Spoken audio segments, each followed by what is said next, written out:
You're tuned in to South Shore Live, produced by Tampa Bay Sports and Entertainment Magazine, featuring Captain Tio Leonard, Howard the Unknown Drummer, Angie Frey Richardson, and Joanne Duran. The views and opinions expressed by the hosts and guests are their own. This video podcast is for information and entertainment purposes only. This show spotlights local businesses, local organizations, and local news from our forever growing South Shore community. And yes, sometimes we get off track. We tell stories old and new, the kind you only hear from people who truly love this place. If you'd like your business or organization to be spotlighted on the show, reach out to our producer, Joanne Duran. She'd love to hear from you. Thanks for watching South Shore Live, where community, stories, and good vibes come together. The Web Design Ninja is your one-stop shop for all things internet. Our dedicated team has been building internet solutions for businesses large and small since 1993. We specialize in creating eye-catching designs, search engine optimization, complex e-commerce, and custom app integration. Whether you need a simple website or a complex e-commerce or phone app, our team of experts is here for you. Give us a call today. We're here to help. All right. Hey, good evening. Tampa Good Bay. evening, everybody. Hey, welcome to South Shore Live. And Howard's in the production booth back there. So we have Swapping Joanne. seats. I know we're like changing around. It's like a totally different night here. I am Joanne And, Duran with Tampa Bay Sports and Entertainment. And we got Angie Richardson. We're ditching the middle name. Are we ditching the Fry? Or It's not my middle name. It was my It's maiden your her maiden maiden name. Yes. I mean, I'll always be a Fry, but nobody knows me as that here in the Apollo Beach area. But we All right. know her as a Century 21 rock star. Yeah. Your All right. local real estate agent. Real estate extraordinaire. And of course, I'm Captain Teo. Someone volunteered me here to be the mayor, so I guess we're dealing with that. I thought we were but- running a new campaign for that. We actually, I think we are. We're gonna do that. We I'm gonna are? get some banners of support your local drinking village with a fishing problem or boating Boating problem, or problem. boating problem with a fishing drinking problem. I don't know what it a is. drunk Anyway, fish Can we problem. just ask which one But- do you have the problem with? none. The drunk. Wait, You're yeah, when you think about We're it, here. a drunken fish is better than a not So drunken fish. you know, we want to cover. We talked briefly about our disclaimer. These are the views of us independently, not the views of people that are gracious that we play their ads and stuff like that. We don't take any money for this. We just are here to have a good time. If we offend you, we apologize, but can don't blame us. always And you can always scroll and on change the through. channel. And be sure to check us out on YouTube at South Shore Live and Facebook South Shore Live and Yeah, South Tik- Shore I don't Live. know. We're TikTok now at South I Shore think Live. we're I don't know. TikTok. I don't We're like- remember. I don't We- know. There's like but we are on 7,000 people that Spotify. are Spotify. We are Spotify. Yeah. for sure. So Follow with that, us or keep moving on. That's the so point. exactly. Yes. And so we have this is like the political segment, right? So we've had a couple other candidates Which, that we've by the talked way, to. we always said we would never do. But We it would- is that well, important. no We're not getting political. we We're don't want to get allowing political. political candidates to tell their side without And making so fun of the other side. and Because so it hugely affects our in future. total anti-tail.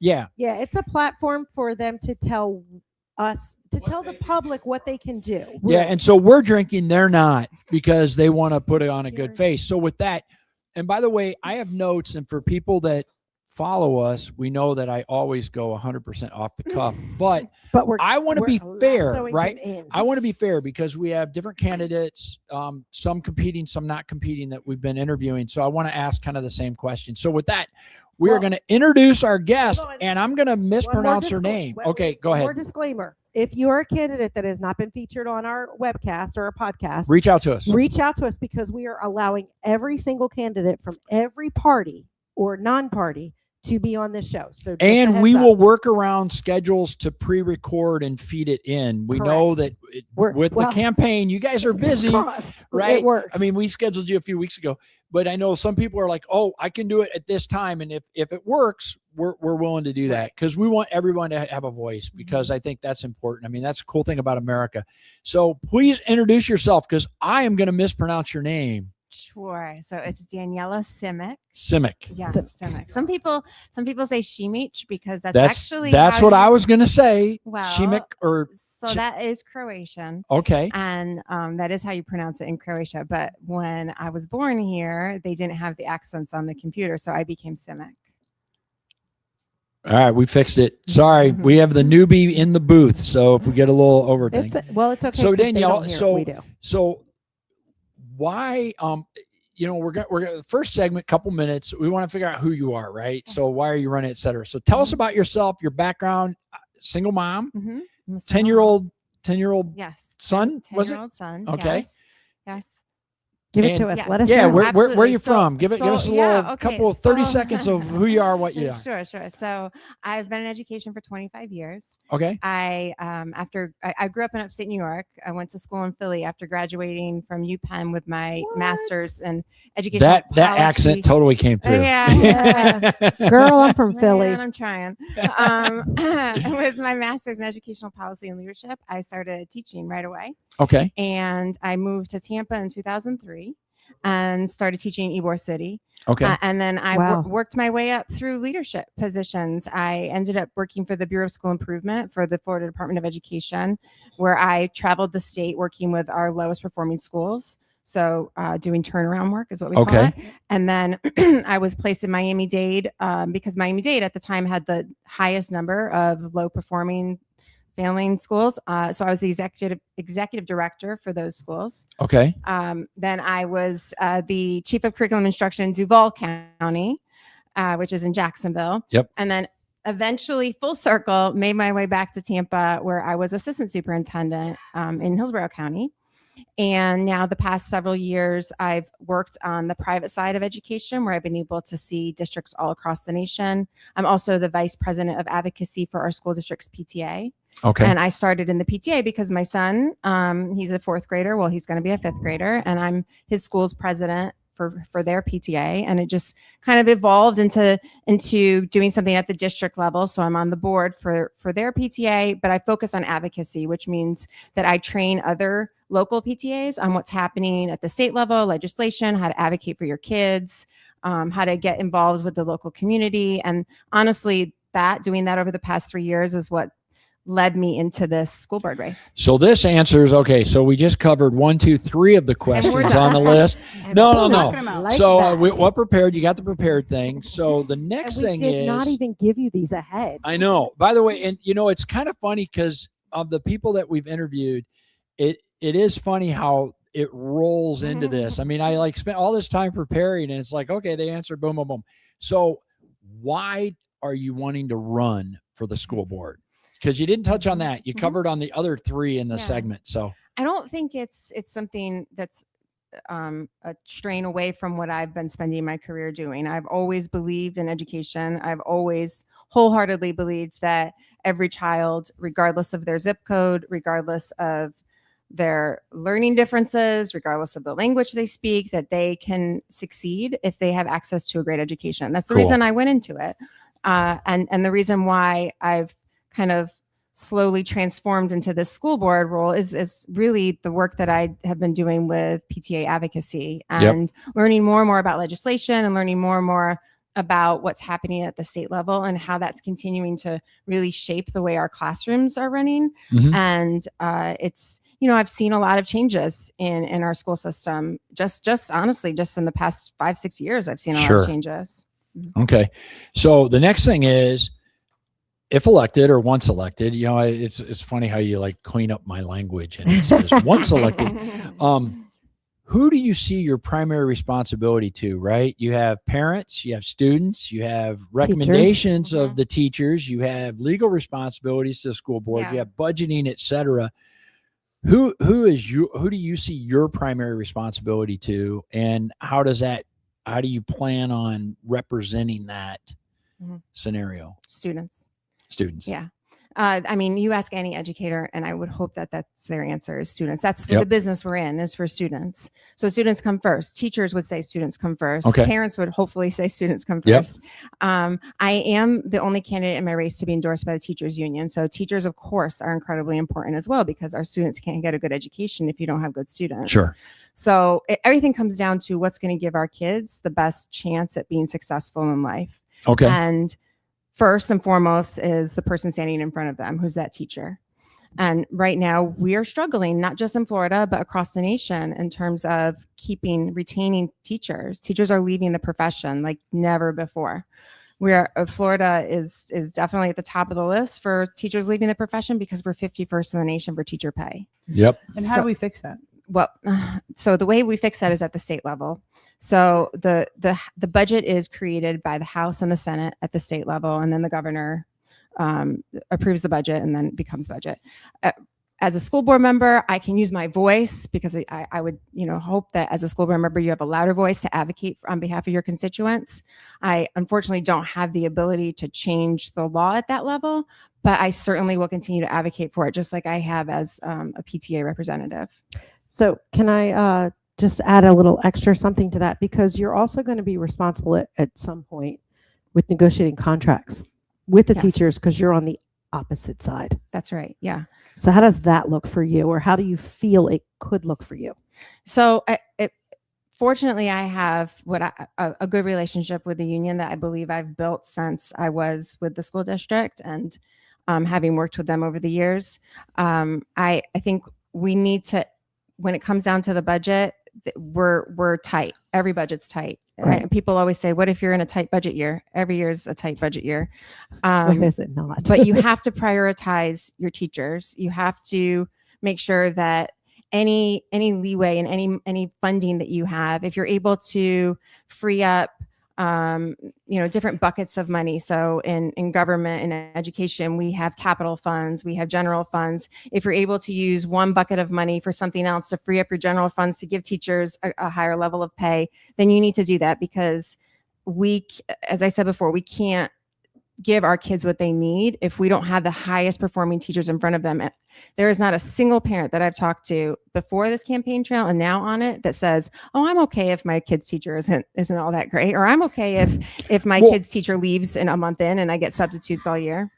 And that's a major issue. We're going to divest a little bit, because I want to go back to the other school board when we talk about how do we handle the budget. There's so much when we look at the Hillsborough County in general in the Doge report, and then we look and I'm trying to understand all these cars that we're seeing that are school board cars or school administrative cars, and I'm trying to understand where all these Hillsborough County's cars come. They're nice cars. I wish I had a car like that, and I don't know where that stuff comes from. And I'm trying to understand how do we tackle the budget to eliminate the waste, fraud, and abuse. And it's the exact same question I've asked the Congress and the other people that have been here, is how do you handle that from a school board situation? Well, so school board's in charge of several things. We're in charge of hiring and evaluating the superintendent. We're in charge of overseeing the budget, which means approving purchases and really making sure that we're getting the best value for the purchases that we approve. Yep. But we're also in charge of creating priorities for the school district, which then creates the strategic plan, which then you create policies in order to meet those priorities. So there's a lot involved in being a school board member. Anytime you have a priority, and if it is a priority, you're attaching a budget item to it, right? So again, when we're combing through our budget, and I do know $4.4 billion, that's a lot, and that's what the district budget is. Yeah, it's bigger than Vera Bradley. It's bigger than HB Fuller, which makes all the glue on one of the biggest budgets And it's because it's a Hillsborough huge- is huge. I'm Yes, not going to Yeah. lie. We are the 7th largest district in the nation, and to put things in perspective, there's around 13,500 districts. Yeah. So we have 213,000 kids. We have 25,000 employees. We are the largest employer in Hillsborough County, And we're growing. and we're There's growing. more Oh, yeah. Oh, absolutely. yeah, Especially yeah, in, yeah. in Apollo Beach, we're growing.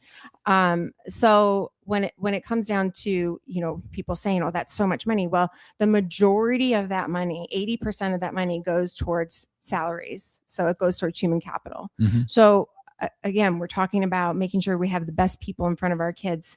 Even when we're paying such a low amount, that still goes towards human Sure. capital. I think sometimes people will say, "Oh, we have to comb through the budget and make sure that we're not purchasing too much curriculum or too many additional programs." Yes, absolutely, you need to do that, because a lot of times, sometimes programs are purchased and then you just kind of repurchase them just because that's what you've always used, and you have to do that. But when you compare Yeah. the cost that's being spent on people and school buildings and utilities and just running a building versus the cost of curriculum, it's minimal. So when you're looking really, where can you It's good input. budget the most, right? Where are you going to get the biggest bang for your buck? And the school district has had to make some really hard choices. And I know that none of our school board members like making these choices, but when you see areas like Apollo Beach growing and you see other areas where we have vacancy rates of 50, 60%, you have to make those types of choices. Are how do we consolidate? Because you can't Right. keep each school is like a small business, and you can't keep a small business open if it's only 50% or 40% at capacity. Yep. So, and that's some of the decisions that not just Hillsborough's had to make, but districts across the state of Florida have had to make. And that's really where you see the biggest shift in budget. And that's a tough thing when you look at the school zone situation and where we're at. Like when I've been here, it was always our neighbors, you went to East Bay, right? Yeah. And now they got to go all the way to Leonard, even though East Bay is across the street. That actually and- happens in a lot of places. and- Where I lived up north, one of my sister's friends, she actually lived across from the high school, Pennsbury High School, but she went to Bristol Township Yeah. because it was the zoning On of the where border. it was. She was Yeah. literally, the border was her street. Yeah. The neighbors across the street went to one school, her side went to another. I will say too, when they make those changes, like you want to take into effect, like we had a lot of kids here in Apollo Beach because I was here when those things Yeah. happened, and you want them to go to the next one as much as you can together. And Right. same happened when Sumner Oh, was built. sorry. It's It's okay. okay. Sorry you about know, that. So East Bay's been divided a couple times. Oh, because yeah. you got- Correct. went to Leonard, then you had some went to Sumner. Yeah. And so some of them are given a choice Yep. to be able to stay when that happened. And tell me if I'm Yeah, wrong, no, but no, no. this We're is no, my you're right. experience. Mhm. And then some of them, you go to your automatic change, right? But there's going to be a few that they might be going in their senior year, especially if they're sports or things Right. like that, where they're like, I don't want to leave. I've been playing Yeah. with this Right. coach. I don't want to leave this coach. And they're given an option to stay. But it is hard, but you want to try to keep neighbors together going to the same school as much as humanly possible. Now, I Yeah. will say this with curriculum, because you said you were on the curriculum. I was actually on the curriculum in the school district that I worked in up north. So do you guys pin the curriculum companies against each other? Because that's what we did. Oh, yeah, We big time. literally pinned them against each other Mhm. to get the best kind of rate, because Yeah. curriculum is really expensive. Mhm. So we have a competitive bidding process, and most companies are going to want to work with Hillsborough because it's 7th largest. So we do get pretty much every company coming to us and showing us what they have. When it comes to curriculum, it depends on what you're purchasing. If it's core curriculum, which is for the adopted curriculum that you're purchasing that all kids are going to use in that grade Right. level, then that has to be approved according to our contract, according to our rules that we have specifically in Hillsborough, that has to be approved by the teachers. So the teachers end up voting on the curriculum that we end That's up where I was. purchasing. Okay. I was a highly qualified TA, and I was on that board that voted. Yep. And that's yeah. why I was wondering Mhm. if Same you're as thing. competitive, because we went after them, man. Yeah. And, Sure. and so it is incredibly competitive. Hillsborough is one of the few large districts that still does that, where we have the teachers vote. Districts primarily just make that decision for their teachers. Gotcha. So All what right. you got up next, Tab? All right. So let's talk about personal beliefs in public office, right? The challenging kind of the topics.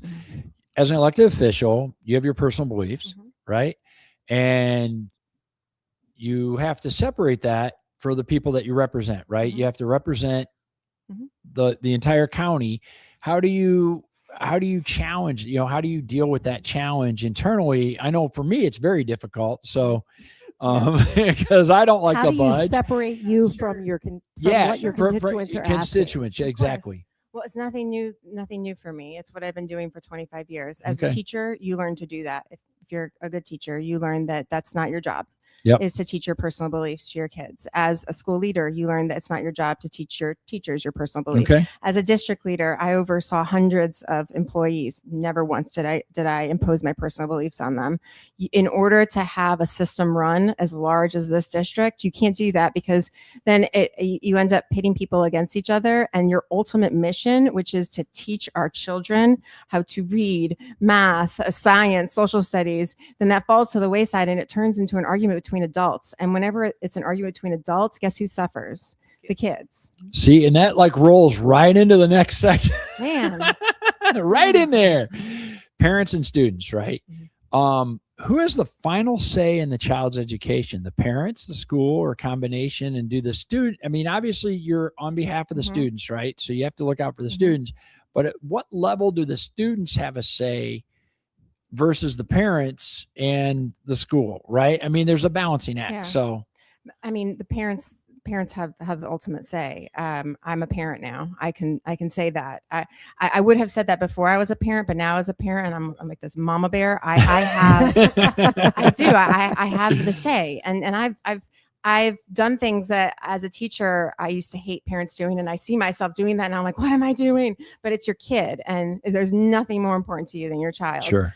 As far as what do the students have, what kind of say? I mean, my kid's 10. He doesn't have very much say. That might not come into play till like maybe middle school, high school. Yeah, I don't know. Yeah, it's about what I don't know, man. I met a couple freaking 8, 9-year-olds that have an opinion on everything. Well, so Mary Ann, right? So my son's he's been taught to have an opinion, and he thinks for himself, but he also has to do what I say. What did you teach? What subjects I started teaching first grade.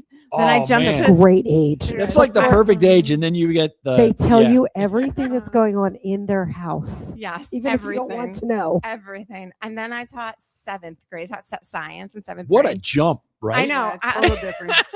I loved both middle school and elementary school, but I did end up spending the majority of the time in elementary. Actually ended up spending most of the time in 2nd grade, which was my favorite grade. That was my favorite. No offense, but it was totally my favorite. That was the best. You know, they stopped peeing their pants, but they have a little bit of an attitude. Yes, they have an attitude, but they like you. Yeah, they still don't think they know it all yet. No, so they'll listen and they still look up to you. But they're starting to get that mean girl thing going on. But they also get humor, and so it's cute. So I have to laugh because I got to interject on mine. So my 2nd grade teacher was Miss Crystal, and in my mind she was like 90 years old, right? She was like my grandma's age, and 30, and exactly, literally, like she was like 28 or 30, and she had these phenomenal dresses, and we had to laugh because we were like looking at somebody tagged me in a Facebook thing, and I'm like, dude, she was hot. Because you're in 2nd grade. Yeah, in 2nd grade, I literally thought she was like my grandmother's age, and at the time, and she was like 30. You didn't figure that out till now. Oh, I just had to laugh because that whole school thing is out of my mind. But let's talk about we talked about the parent situation and managing that. And how much time we got? We got about 3-4 minutes. So we'll kind of wrap up towards the lightning night. The difficult issues, right? And it can be divisive. The school boards are facing issues that are dividing communities, right? You have policies regarding this, policies regarding this. How do we treat this student fairly versus this student fairly, et cetera? What's your approach on handling those decisions that are just going to, frankly, piss parents off, right? I Yeah. mean, parents are going to disagree, but they're going to be upset. How do you handle that? Yeah. What's your thought on that? Well, without specifically addressing a specific policy, Right. I could want just tell to you- leave the Sure, policies sure. out of it. It's again, same thing that I did at a leadership level is you have to follow the law. So you have to understand what the law says, what the legislation says, but you have to actually like really understand it and not interpret it in your own way. So that's something. Okay, I like that. I like that. That's Bonus round on that. That's something that I always taught my team is let's really break this down, because a lot of times people will read something and then they'll interpret it to mean something else, and then knee-jerk reaction, before you know it, it snowballs. So Yep. Mhm. Good Yeah. point. And that kind of falls into how you ensure every student's treated fairly while maintaining public confidence in the school system, because we kind of, as a community, we kind of are frustrated. We look at the money, Mhm. and yet you have that. We don't see the transparency as the taxpayer, right? I'd like to understand the budget better and stuff like that as an engineer and as a business owner. But at the same time, how do you we want to make sure every student is treated fairly, Mhm. but also the accountability within the Mhm. school system. Yeah. I mean, as far as fairly, and I don't know how you define it, but I would want every student to have the access to the same level of education. And we don't see that right now. That really depends on zip code, unfortunately. But that's not just Hillsborough. It's not just Florida. That's everywhere in the nation. But that's kind of parental involvement too, isn't it? I know it is. growing up, 100%. my mom was an English teacher. My father was a college professor. So my parents were involved, man. I mean, they were up the teachers. Well, but I'll tell you, I've walked thousands of classrooms, met with hundreds and hundreds of teachers, and seen hundreds of students, and not every single student has someone advocating for them. Correct. There are kids That sitting in is our a problem. classrooms dealing with challenges that some of us can't begin to imagine. And for them, that's who we need to advocate Right. for, all kids. Good because point. It's not fair to say, let's have their parents do it. What if they don't have anyone there advocating Right. for them? Well, but I think that's part of the challenge is people like me, my parents were heavily involved. Mhm. So I got a great education, but others, Yeah. they kind of get There's- left and that's- behind. There You are know, a lot of students that do not have there's anybody at home paying attention. Yeah. And And that that's would what have school's been, for. and that Right. would have been my follow up to your question was literally, I'm getting the one off, is how do we ensure, because I did work in a school, Mhm. I worked in one of the top school districts in the country that was public, Mhm.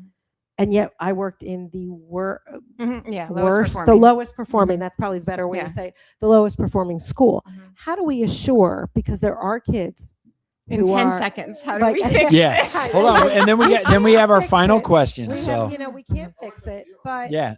but No, you that's know, what I need to we're know. not going to fix it tomorrow or Yeah. today, but how do we ensure that those kids are being reached with Mhm. the restrictive? I mean, we do have a restricted budget. There's no doubt in my mind. I went from a school district that had like Mhm. carte blanche on everything to down here where Yeah. I was like, I'm sorry, you pay what? Yeah. And I literally did not move here, and I went into real estate Yeah. and did not go in education. So how do we Yeah. kind of help the ones that that really kind of need that they're the ones that are the most at risk? So we do have a tiered system of supports, and that's what I've spent my career doing. So I work for the Bureau of School Improvement for the Department of Education, and they specifically focus on our lower performing schools. Within Hillsborough County, we have a transformation office specifically focuses on our lower performing schools. That means we provide them more resources, more Okay. people, hire every teacher needs to Right. be highly qualified. So there is that process in place, but it's still it's changing generations of something that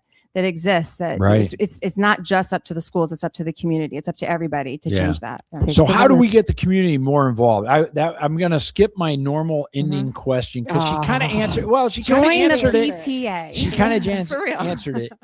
So is it PTA or PTO? So I own a fundraising Mhm. business, and I Mhm. have thousands and thousands and thousands PTAs of and PTAs and PTOs. So is it the same thing or is it the same? It's a little bit different. I'm part of the PTA, which is Parent Teacher Association, which is something that is a national organization. Yep.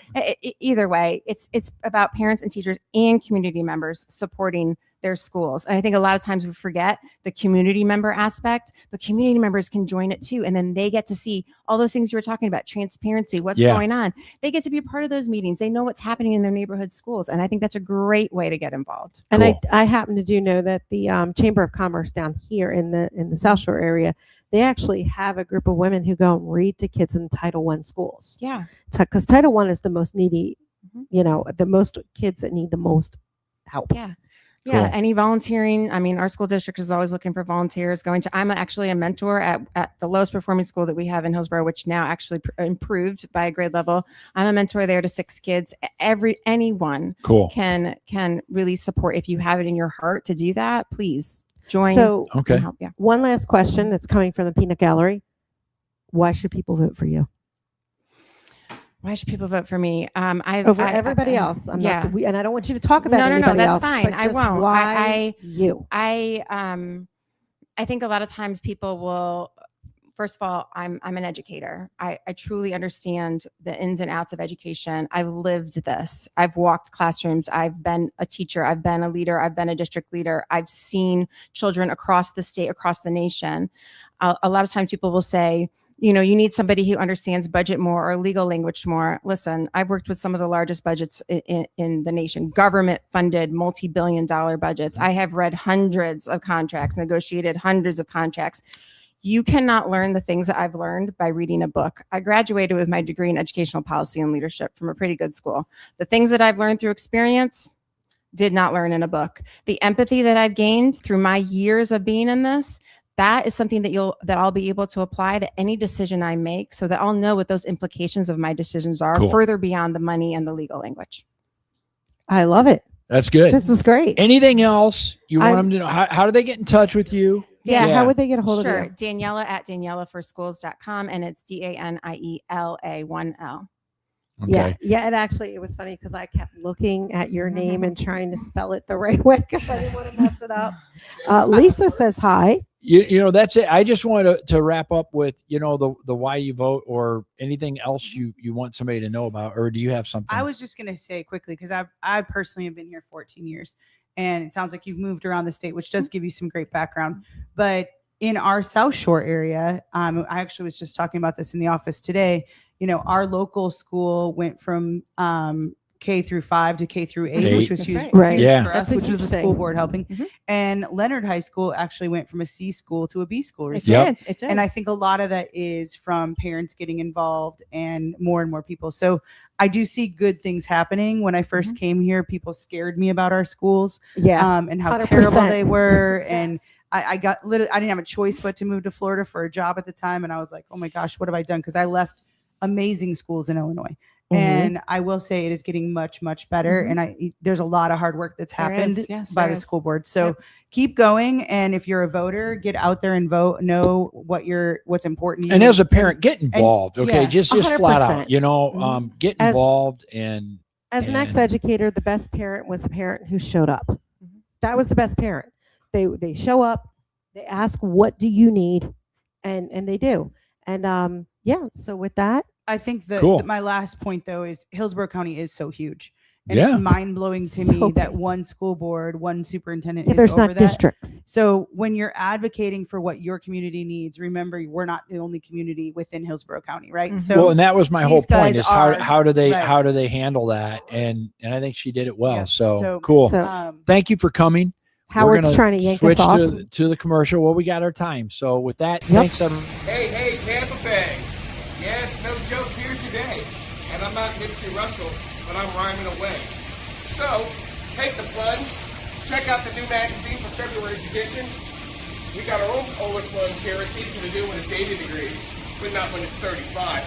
Go Bucks! We're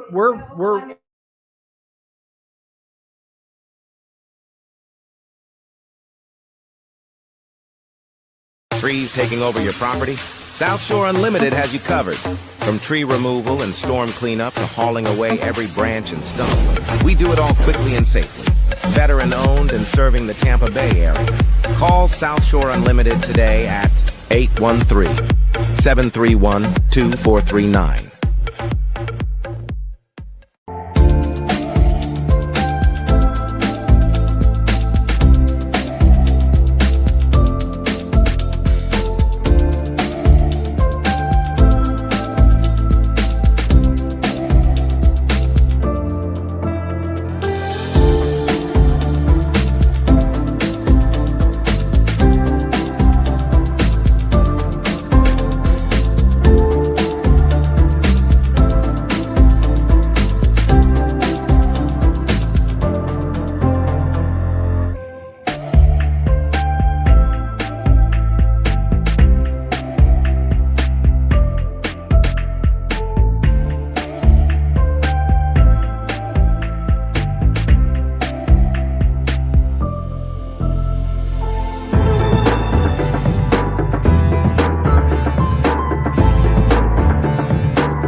Hello, everyone. My name is Trish Stecker.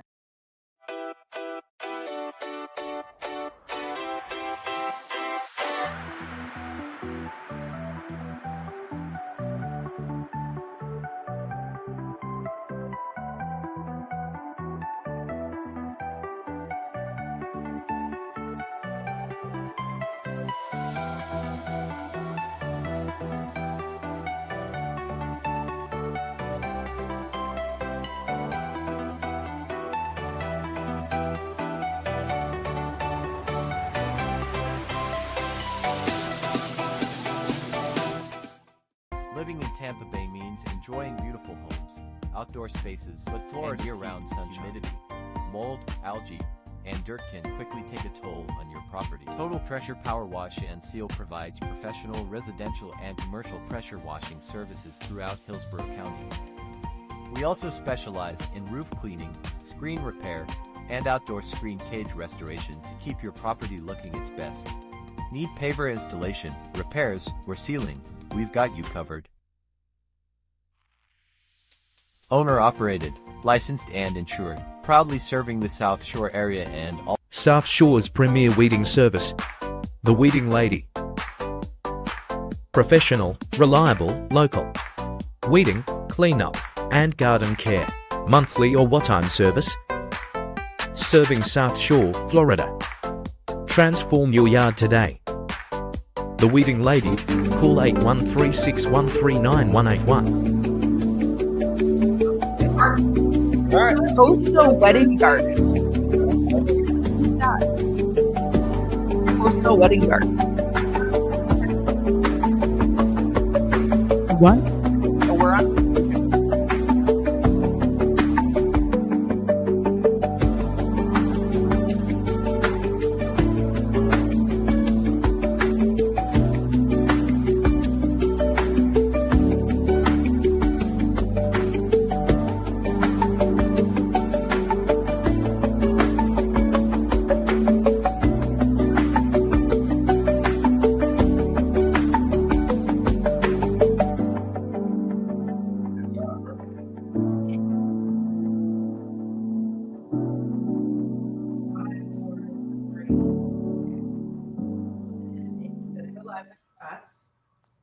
All right, welcome back. Hey, everybody. I want to thank everybody for checking out South Shore Live. We have a little change of venue here. We did a little changeover at the break. And what we're going to do is we're doing an interview here with congressional candidate Bia Valente. It's Bia, right? I totally screwed that up. I've been saying B for the last couple of weeks. Me too. And we have Joanne. We swapped out Howard and Angie. So we have the A team in today. What we're going to do is I want to do an interview here to help voters understand the person behind the campaign, right? We have all these campaign ads. We have all these campaign promises. We see all the drama on Facebook and social media. And so it's really an honor to be here with Bia today to talk about it. Real quick, before you get going, we also are inviting any candidates at all. We are not one-sided one way or the other. So if you want to come on, just get a hold of me. Absolutely. And speaking of that, if you can't do Tuesday night, which is when we run our podcast, we're willing to do it like today, where we're doing it a little bit early and recording it, and then we're going to put it in to the live segment. Into live. So that's why if you see me wearing a different shirt a half hour ago, or maybe the same shirt, we'll see how it goes. Anyway, so let's talk about, so I made some comments about politics, and you actually reached out to me, which I thought was like totally cool and the right way. So let's tell us about yourself, and let's take a couple minutes to get to know who you are. Well, thank you. First, I want to thank y'all for having me on. But yeah, you're exactly right. I'm going to chase down every single voter. If you're on Facebook and you're undecided, I'm coming for you. I'm going to earn your vote. And that's exactly what happened with Teo and I. He said, I'm still undecided about this congressional race. I don't know. I gave him a ring and I pitched him the same way I'm going to pitch you to see how I can earn your vote. I'm a fourth generation Hillsborough County native. Which is like unheard of, right? I mean, wow. So, mean, I'm not. I mean, I feel like I am. You know, my grandparents retired here in 1972. I say, oh, I'll balance the federal deficit. I'm not going to say, yep, I can do that for you, Teo, but here's what I can commit, that I can bring transparency to it so that when I do vote, that I think you'll see, as somebody who's the youngest candidate, Gen Z, Or 18 years. Or 18 years. Yeah, right. So why is it there's this double standard? 3 a month is great for us, but 3 a year, you need another job. 18 years. 18 years paying more than you ever made. That's right. It just you're not doing your job is what it is. No, you're not. And I think we can agree it's not just about passing bills or whatever, but it really is showing up. And this brings in the tough question, all right? Because this is where I feel let down by Kathy, which is how you and I ended up. I think we've become friends at this point. We're friends, Dan. Yeah. So I want to be friends. Yes. why should someone who normally won't vote the way you vote still trust you? Right? I mean, the job That's of the true. politician is to represent everybody. And how do you handle the scenario where people that disagree with you, et cetera? Now, normally I do this at the end, but we kind of walked into this. Yeah. Right.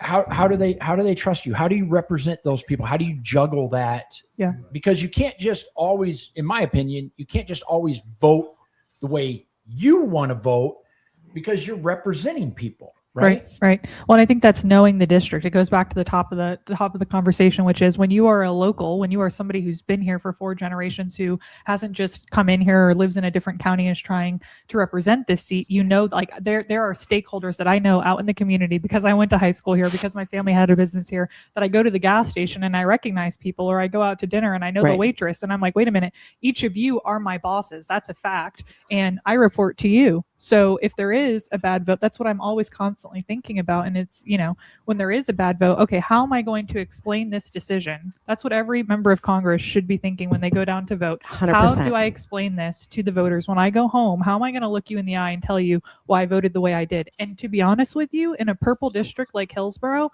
where NPAs and independents are going to swing the votes, I think a lot of the time they just want honesty. Like they just want you to look them in the eye and maybe say, hey, I know that we don't agree on this issue fundamentally, but can you just explain? We need to get back to the point in politics where it's like, but here's why I did what I did. And I'd like to hear what your thoughts are, why you disagree. It's just an open dialogue, nothing nasty or crazy or malicious. Just let's have a conversation and I'll explain why this is what I thought was in the best interest of Hillsborough County. But I know we're probably going to talk about it later. You know, I was a congressional staffer. That's the job that I had. So in my 10 years in Washington, if you don't think that there was policy and bills that I didn't agree with or that I didn't think my boss should vote for, you're sorely mistaken. And that's what it came down to. It came down to conversations. And you have that experience, right? I mean, if we look at the people that are in the primary, there's a whole area of them. You're the only female, correct? Yes. And I think that I think that lends an edge to how you beat Kathy, because, you know, I think females will vote for females. I mean, it just kind of happens that way. Not to say that all do, but I think historically, if you look at some of the demographics of, you know, people, whether it was people that voted for Hillary or people that voted for Kamala at the grand level, I think some people vote for somebody they just identify with, whether or not they agree with them. You know, I think certain parties do that. Well, I don't think.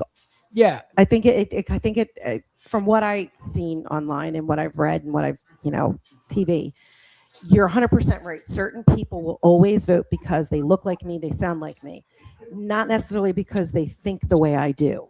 Not always. But I do think that does give you an edge with certain parties. I think that's a positive edge.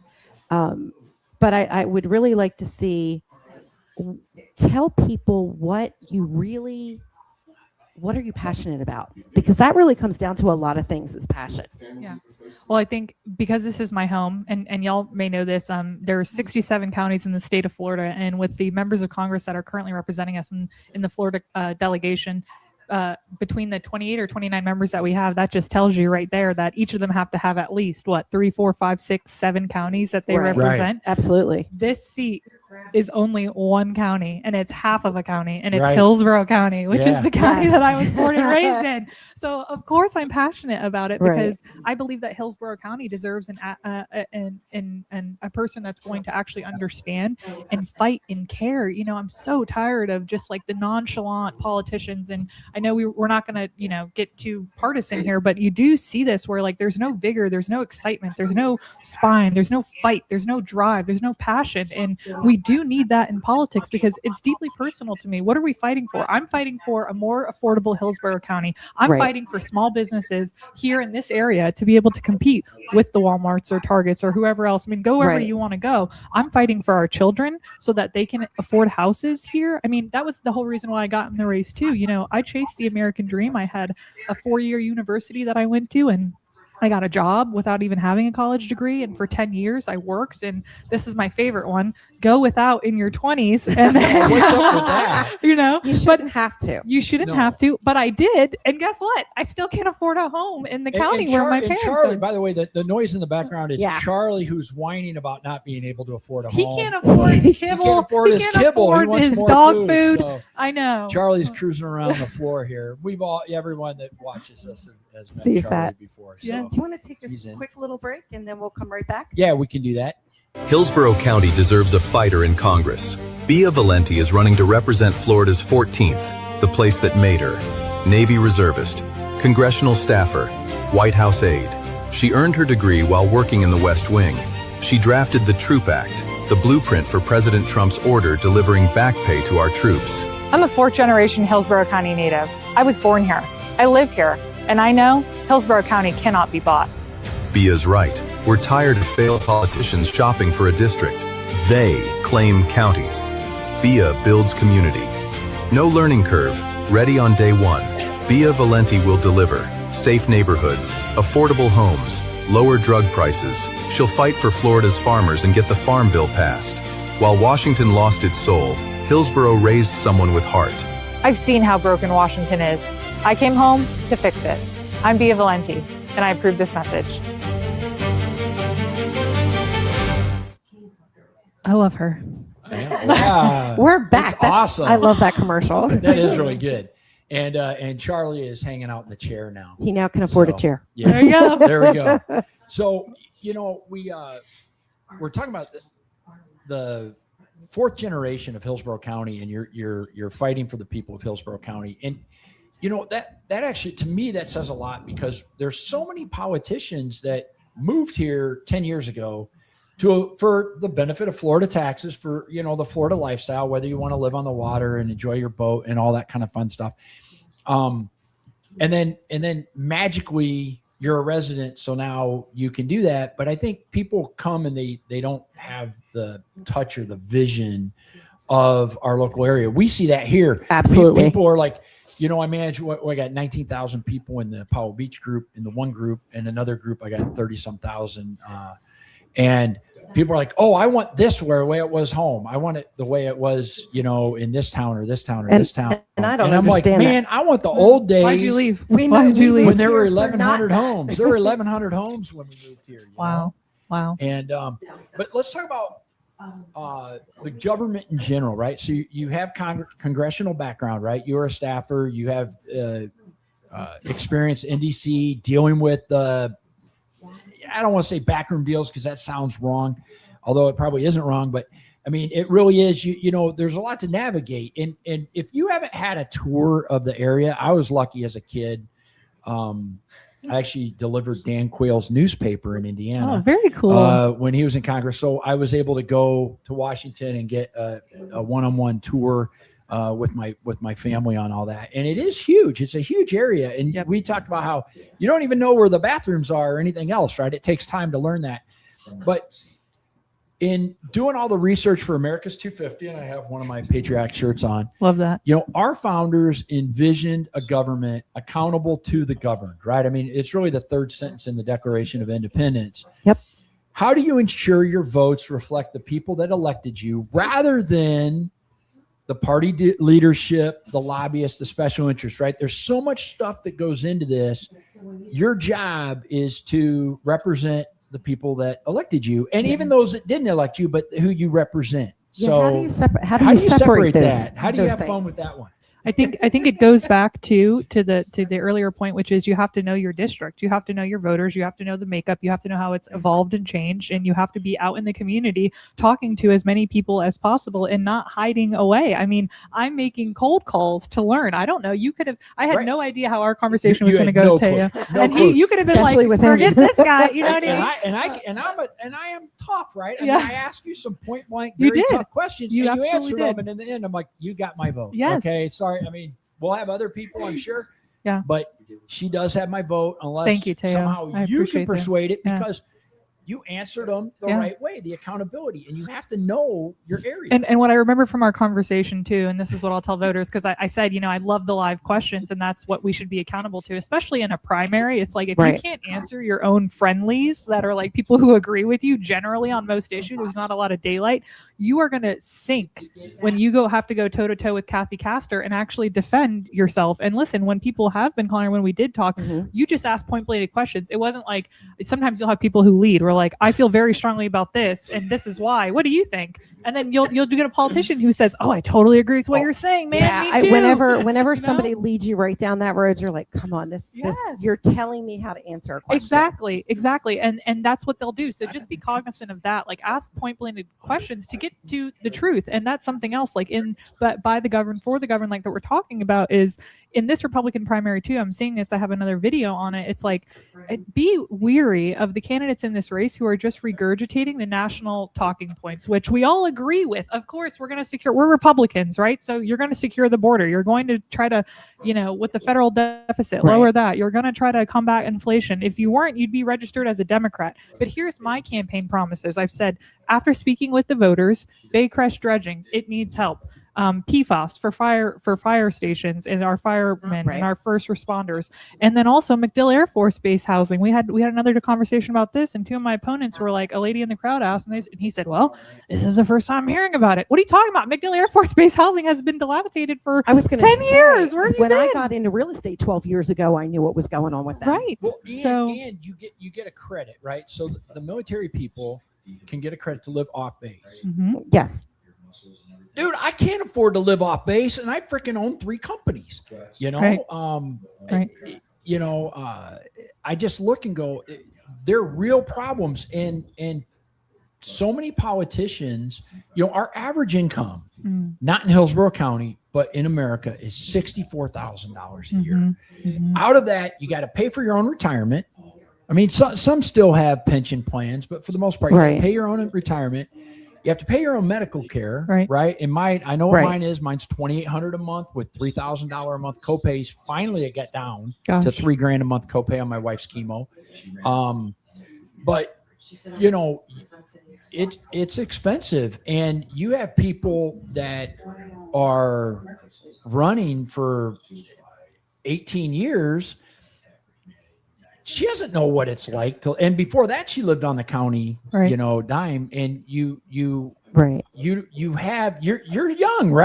You haven't been living off the government for so long, right? You were in the Navy, you have this, and I think we need that accountability, right? Yeah. We need a way to track that. And I do saying accountability, and because you brought up how many years politicians are directly living in government money and funding, and they're getting really rich off of it. Right.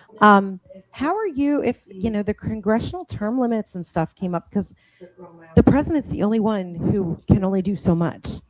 And the Congress, you can be in there 40, 50, 60 years until you die. That's 2 questions away, You're, but we'll go what I ahead. mean? Oh, sorry. Because it did come up with, her being there for so long. And, I guess if you're doing a great job, that's phenomenal. Somebody I'm sure does think she's doing a great job. But how do you feel about it in general? Because we're one of the only nations that doesn't, other than obviously the communists and socialists, I want to add, doesn't allow. I want to add that. 2 parts to that question. Okay. In Sorry. addition to term limits, we have the stock trading restrictions, right? And I think we need to talk about transparency for the earmark stuff / the budget stuff on when we talk about the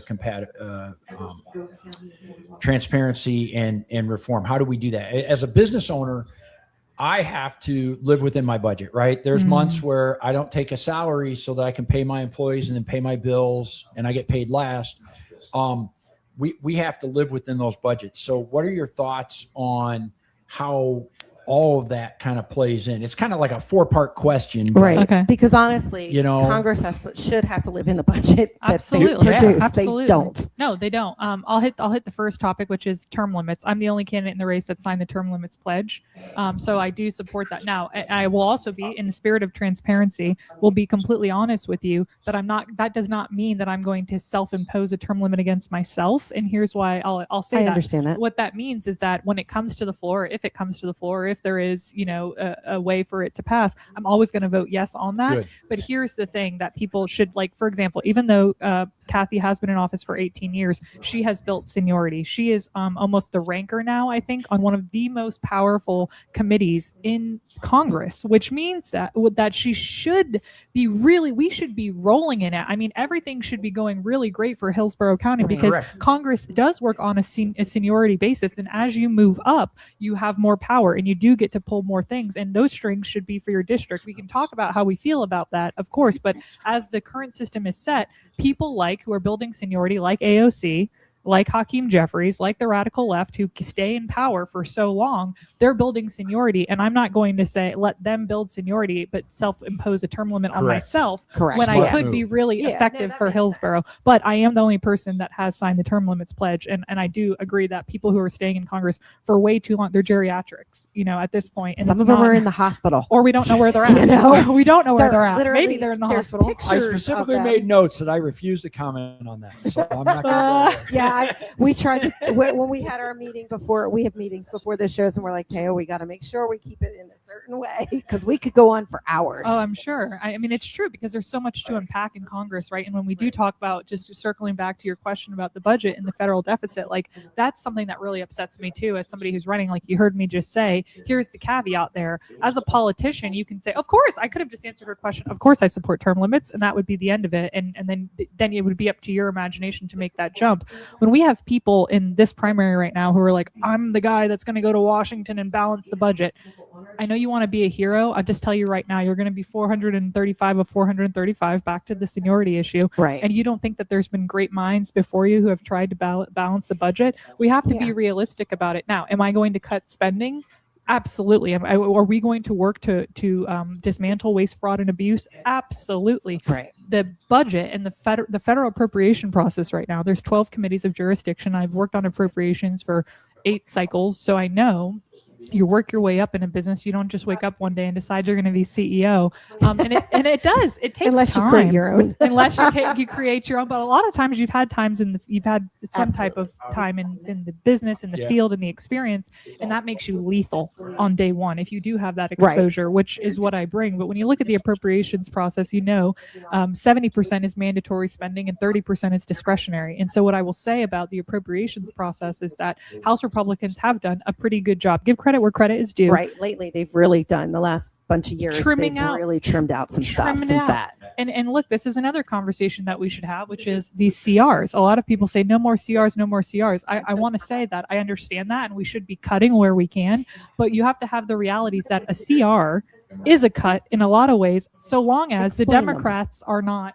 Explain it for the people out there who don't know, because I do, but I also know that as a real estate agent, when I start doing my lingo, people look at me glazed over. Sorry, But and especially me, I start talking fast because I'm so passionate about this. That's a good thing. I just go back and explain to them what a CR is. Sure. Yeah, makes sense. So there's 12 committees that decide our appropriations for the federal government, and they're supposed to be done in regular order. We have not passed regular order, which would mean one bill at a time goes through the committee of jurisdiction. We look at it and we decide we're going to fund this, we're not going to fund that, and then we all vote on it out of the committee, and then the members, and then the Senate, and then it's passed into law.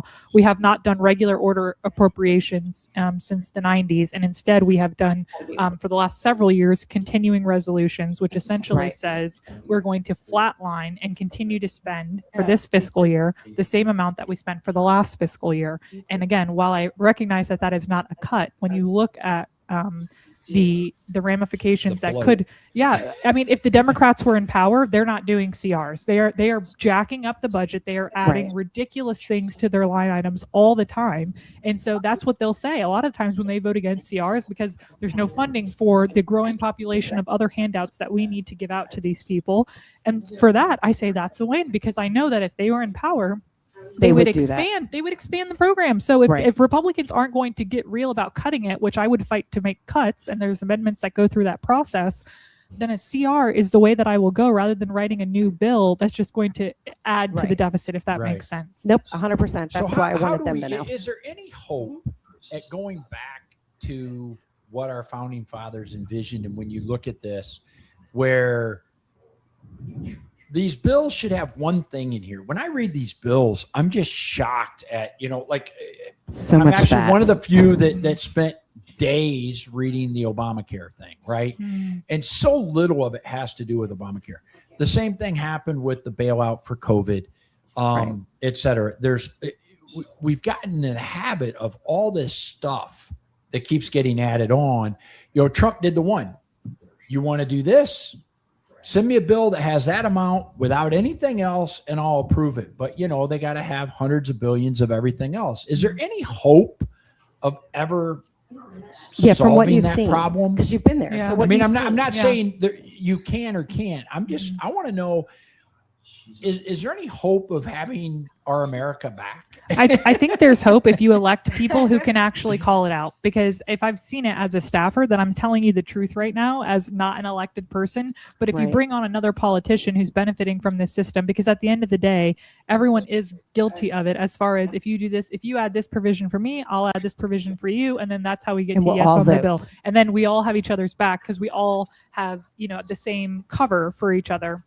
If you elect people who understand that process and can say, no, we're not going to do this. And at the very least, I'm not saying I'm not going to make a promise that I can't keep while I say, I'll balance the federal deficit.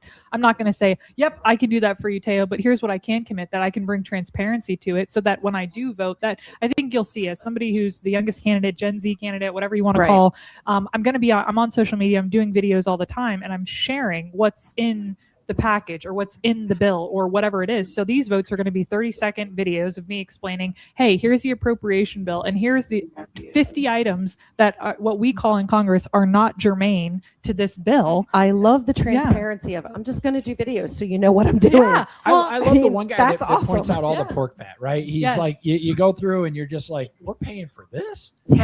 Yeah, and I think that those are things that, and I don't blame people for not being fully engaged in that, right? It was my life for 10 years, so that's why I know about it. But I mean, these amendment votes that come out, I'm shocked that there's so many people on both. I'm like, how do you defend that? But then they just count on voters not being engaged, voters not doing their research, or, in some cases, like the primary I'm in, if you put out $1 million worth of campaign ads, you don't really have to listen. Going back to what's on the ballot, it's name recognition. Oh, I've seen this name 100 times, Right. so that's I the agree. person I'm going to Well, it's vote like for. the Eddie Murphy.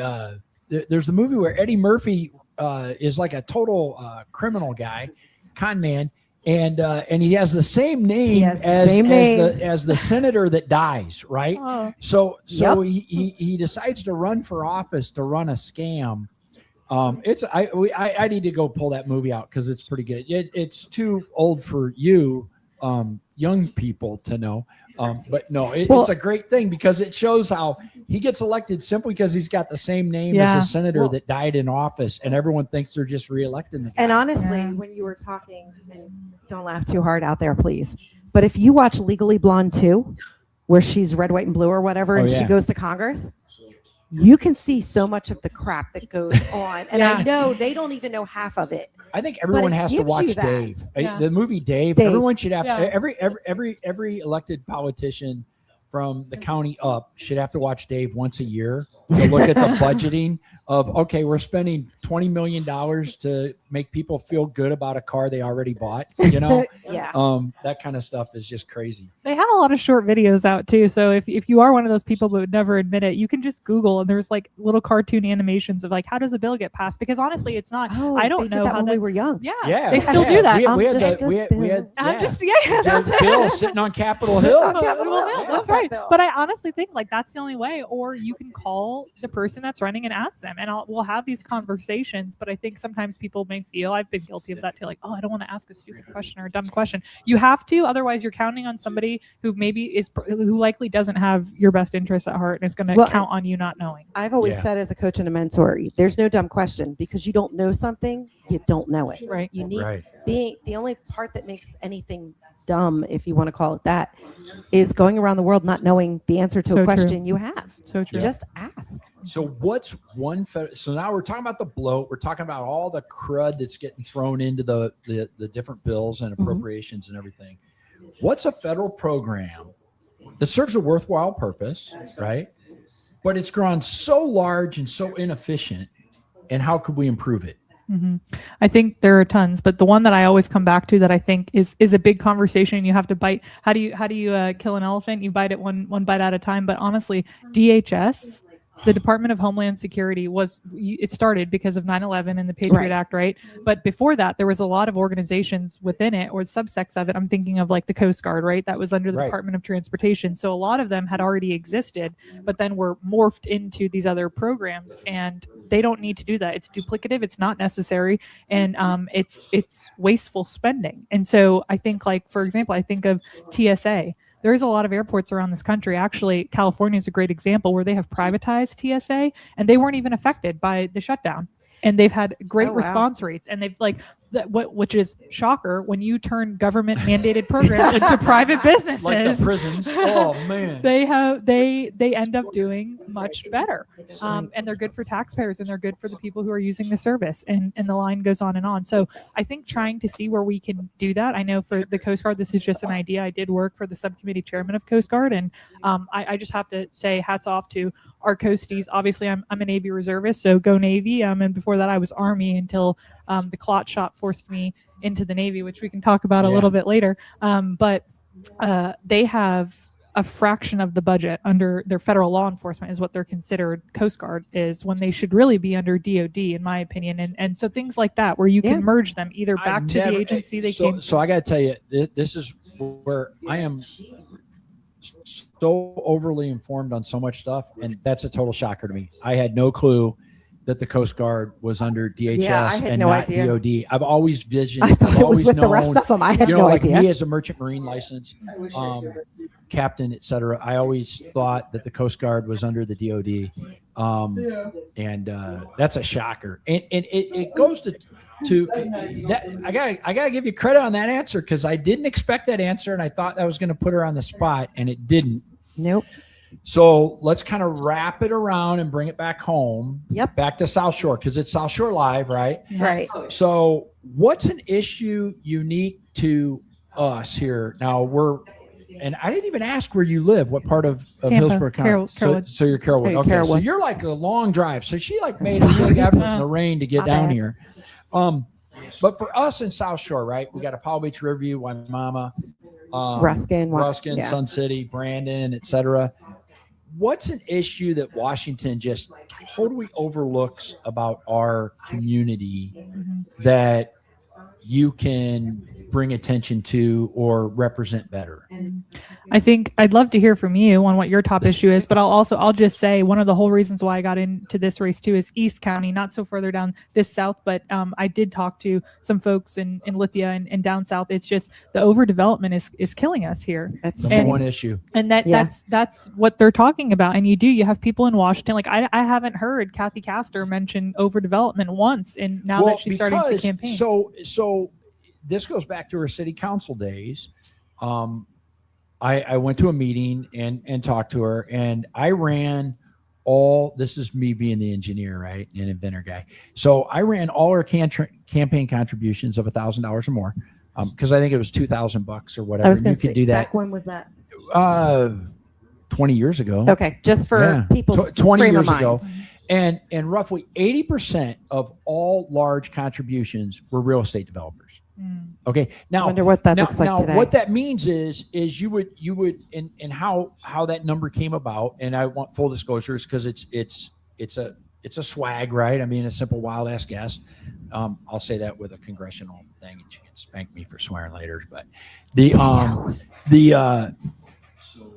I looked and I'm like, oh, we have all these in the same day for $1,000. And then you Google the people and find out that they work for such and such real estate law firm, right? Or such and such development firm. And you can see like who they work for and check out everything.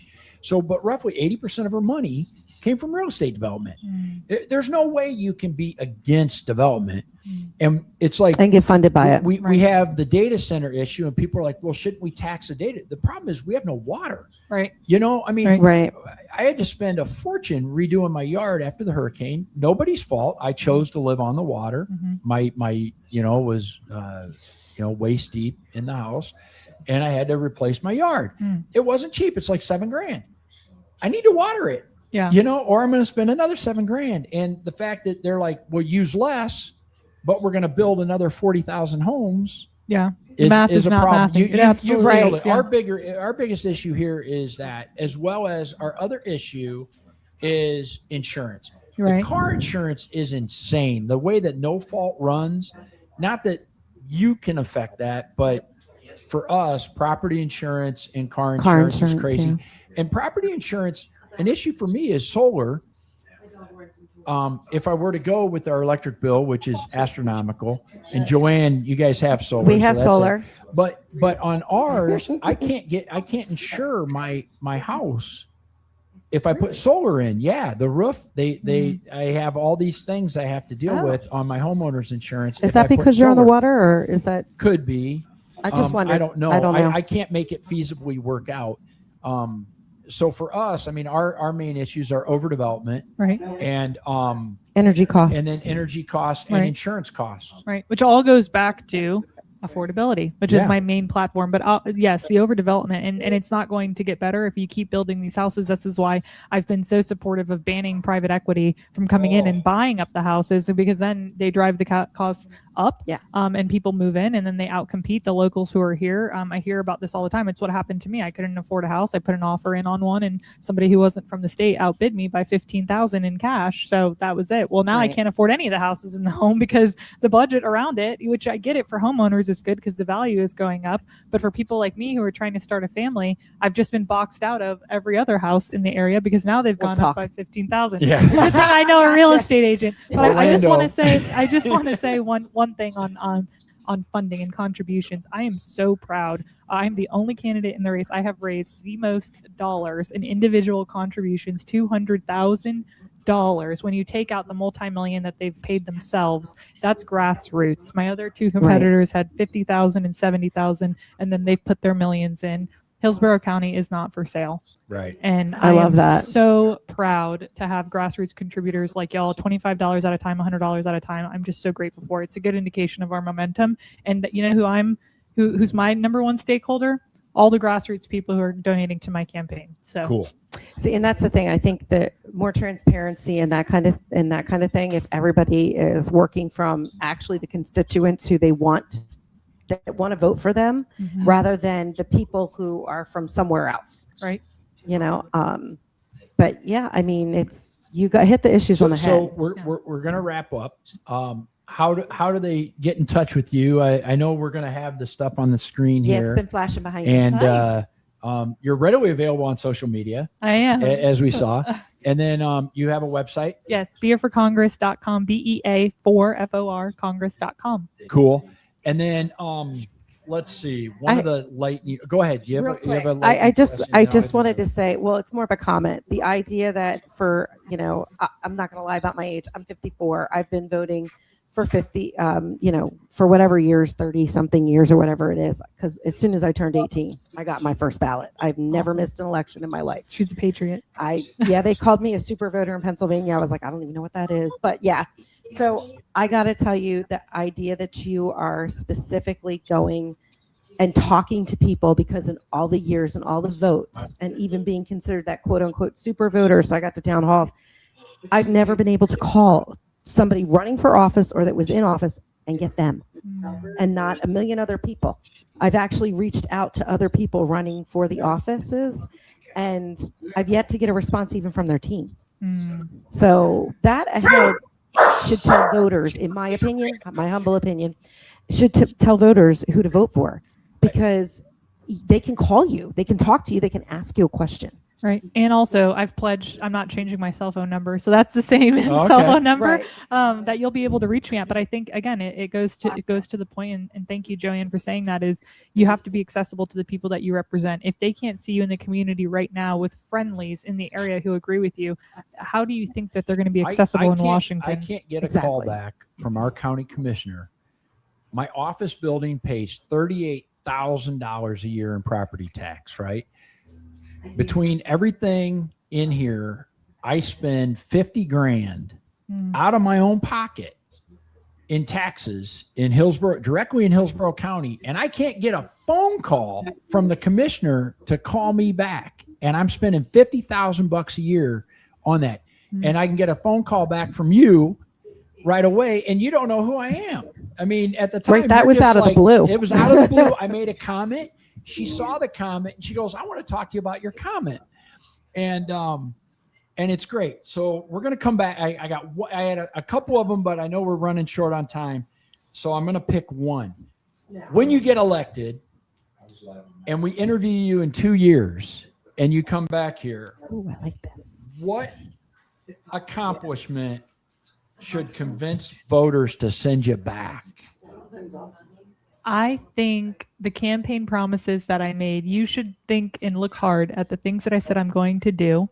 And when we come back in 2 years, we'll have an update on the progress that we made. And those are the things that I talked about the dredging project in Baycrest, about fire stations, about MacDill Air Force Base housing. That's what the community has said that they want me to work on. And I can't give a tangible and direct answer for the overdevelopment, but ask me how we've worked on that, because I am going to work on it, because that's the resounding top issue. But those very specific campaign promises that we've heard from people in the communities, I've pledged that I'm going to get them. So hold me to it. I'm hoping 100% that MacDill thing gets done, because it's just been way too long. And I got to tell you, so you guys know me, and I'm very outspoken, and I have researched everybody. She's got my vote, right? Yeah, everyone's like, not me, Not Teo. not me, right? But she's got my vote, and because I think a woman, you know, there's a couple candidates that are close in alignment. You know, we're not saying there's not good candidates out there, Right. but I think your experience in Washington, That's phenomenal. okay.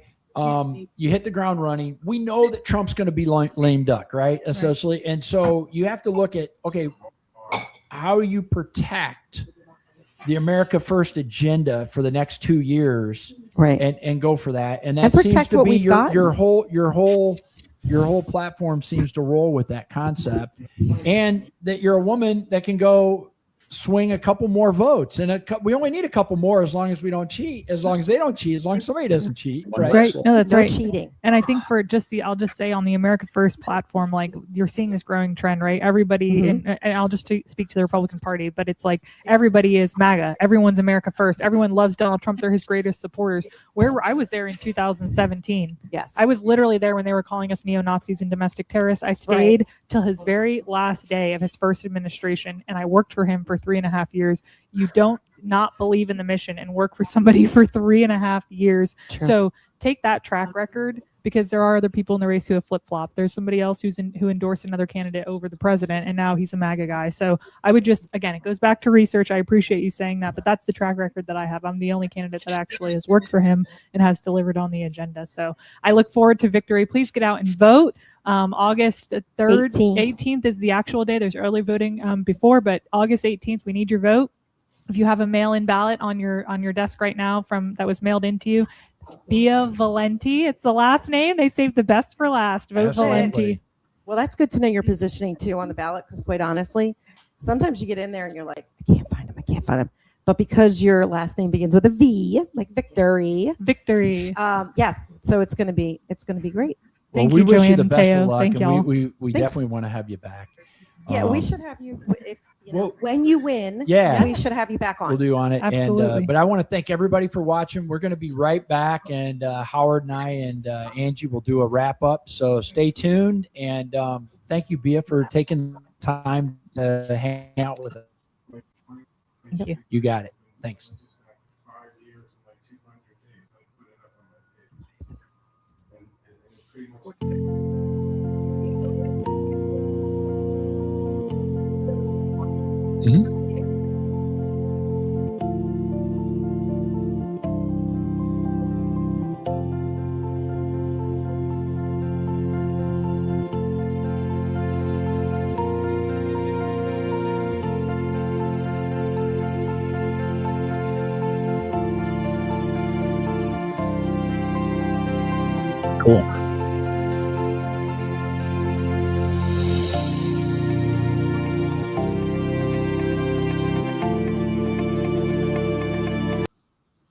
And welcome back. I'm like all by myself now. It's like such a trip.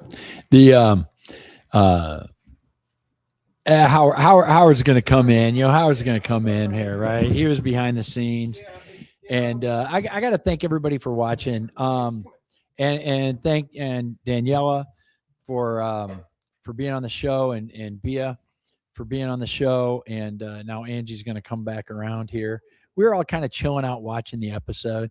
From what we recorded earlier, and Howard's going to like jump in here, but let's just, I want to talk about how important it is to vote. The cool thing is I haven't really lived all, but I've been all over the world, right? I've been in all these places that people don't really want to visit. I mean, it's cool to visit, but when you go in island and see the way people are, like, in Cuba, the lines that you have to wait for just to make a phone call. I've never missed an election. And people don't vote. And it amazes me. We have this cool thing in America where we get to vote and we get to make a difference. So get out and vote. And I want to thank everybody for watching. And we got to do a bunch of shout outs, right? I got to shout out Brian at Pool Works, man. Talk about having a crystal clear pool. And a great local service. And, I don't have to worry about it. I get a little text message. He's coming around. I get the report that my pool is nice and sparkly. And I used to take care of that myself. I got to shout out Donnie Busby, man, because he came and redid my whole fence. So now Smokey / Stogie. Glad we called him out Junior. on the show. Yeah. Smokey Stogie can't escape. And I don't have to worry about him jumping over the seawall and everything. Oh, let's hope. Little guy's he's got some gumption behind him. Oh man, he's like Mr. Hyper. But I wanted to thank everybody and let you know that the show is about local issues that affect us all, whether you are, a small family, medium-sized family. It all starts off at the schools. Yep. It all starts off at the election box. Make sure you vote. We're going to try our best to bring more guests in that are topical, as well as running. Joanne, who do we have next? She just. By the way, next week we're off. Because I'm at my Gettysburg cigar tour. I just got done packing. 230 cigars should last me through the weekend. And he has an emergency stash there. I got a store. I got a store. Is that because you're going to be like Oprah, like, here's a cigar for you and here's a cigar for you? Pretty much. Or you're going to have 10 in your mouth at once? I don't smoke it. I got like 4 in the house at all times. So it's 1,200-mile drive, okay, each way. So you got to figure. Still only so many hours in a day. Okay, so 4 a.m. to, That's about what, 2 hours each? So that's roughly 2 to 3 an hour for a 16-hour, 17-hour drive. So and then you have that's repeat for 12 hours. So that's like 35 to 40 with stops. So call it 80 cigars there and back. And then I got the cigars at every spot throughout. I'll have my cigar in the morning with my coffee, then another one, then I'll have one after breakfast, then one at each battleground place. So how long are you gone? 4 days. He's going 230 cigars worth. So that's how far last year going. was 107. And I just need to make sure that doubling it. I do give some cigars away. I'm going with the cigar for you. Cigar for you. I do pass out a lot, but I have to make sure that, I am covered, and I'm doing a longer route. Instead of 900 miles, it's 1,200 miles. Oh, so we're going to need 40% more cigars right there. So, I just did the math. That's last year was 100. Last year was 107. So I figure probably about 120, and that's 20 years. And I got to have a selection. So this past week, I'm keeping the cigar connoisseurness of our city, but I took 3 of my girlfriends out downtown Tampa. We went to Grand Cathedral. Yep. And I have converted them all to be now cigar people. Cool. They're like, this place was so awesome. We got cigars on the boulevard. Mm-hmm. And then Trifecta. I frequent there. Trifecta. We haven't really talked about them. Trifecta Cigar, and it's over in. I haven't been there yet. It's over by Fishhawk, right? And what's great is they have Wine Down Wednesdays, and the wine is Vino Givino. Oh, no way.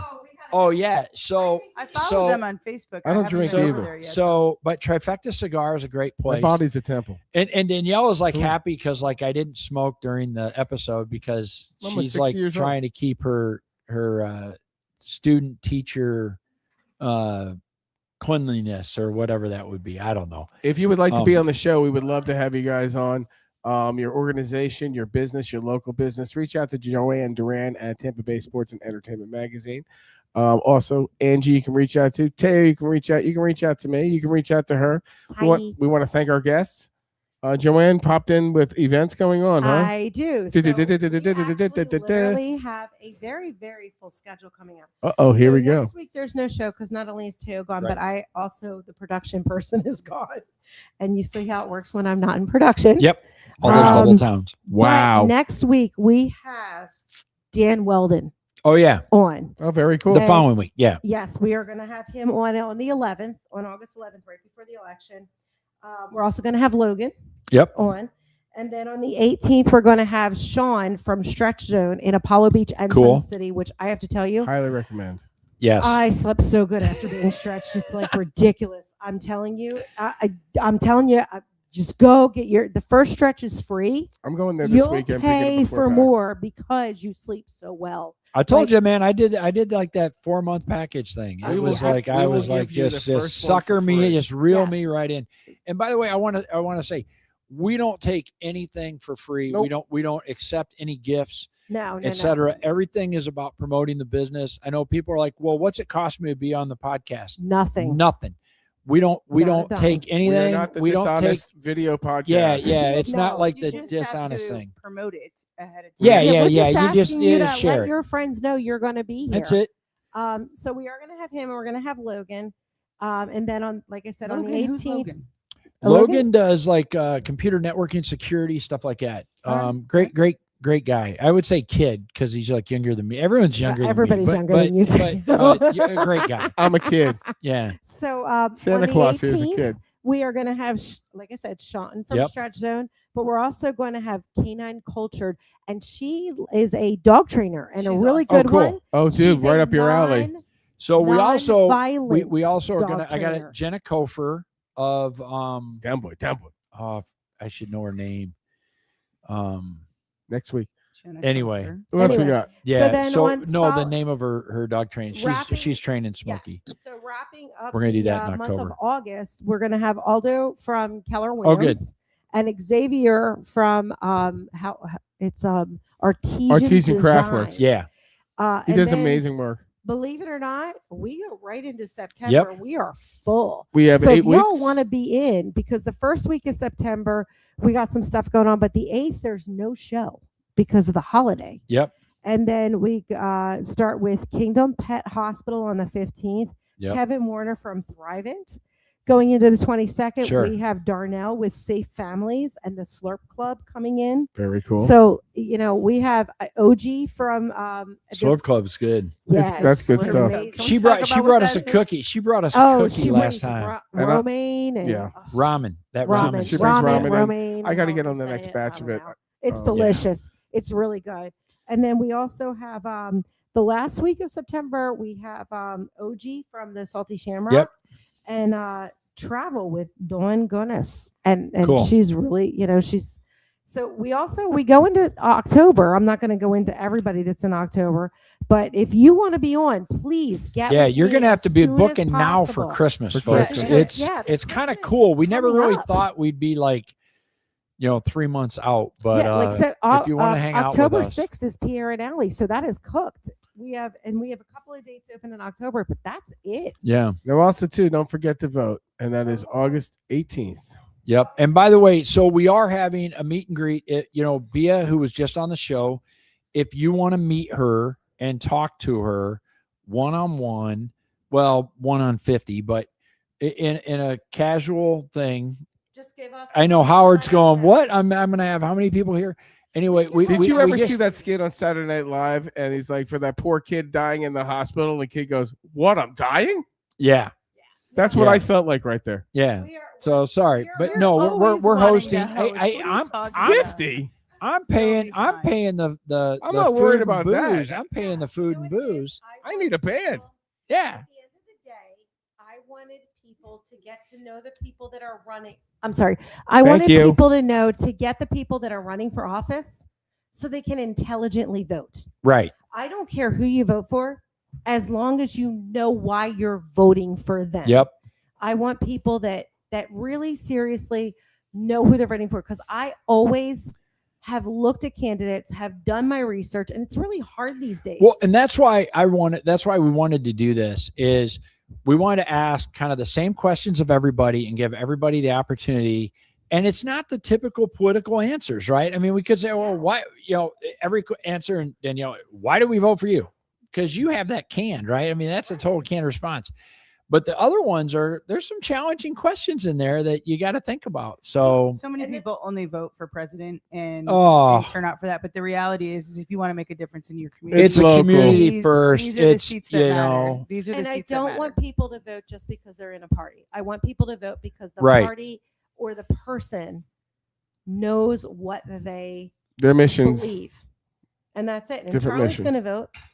Yep. Well, coming Charlie's up gonna this vote. fall, I was going to say too. So if you're booking out and want to get on the show, there's a lot of people that do fundraisers in the fall. Sure. With school starting, new sports stuff starting, and all that. So if you have something going on in the community coming up, give us a call now so that we can get you on the calendar. Please like our YouTube page. I'm We going would to really appreciate that. where I belong. We're good. We're wrapping It up. costs but- nothing to subscribe. We're on Spotify. And most importantly, be nice to each other. I say it every morning. You're welcome to take it. You're welcome to take Yep. it, but I'll take it. Good morning. Don't be a shitty person today. So good Wake evening. up. Don't be a shitty person Good evening. tonight. Don't be a shitty person today. Absolutely. Be nice to each other. Give each other a chance. Then, if And- they're a jerk and- to you, then you have an opportunity. But don't draw first blood. I think Rambo hit it right. Yeah. If you're gonna start with me, you're starting with me, but I gotta end it. Yep. And he did.